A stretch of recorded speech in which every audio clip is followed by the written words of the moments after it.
तर हे 24 crate pure शेणखत आहे गोशाळेमधून आणलेला. हे ह्याच्यामध्ये जीवनामृत टाकून याच्यावर प्रक्रिया केलेली आहे आणि प्रक्रिया करून आपल्या शेतामध्ये टाकायला आणलेला आहे. याच्यापासून अनेक फायदे. हे शेतीला शेणखताची जोड असायलाच पाहिजे. शेणखत टाकलं तर शेतीचं उत्पन्न दुप्पट होत आहे.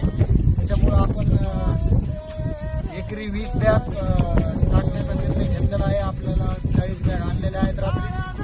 आता आम्ही असं फेकायला चालू आहे.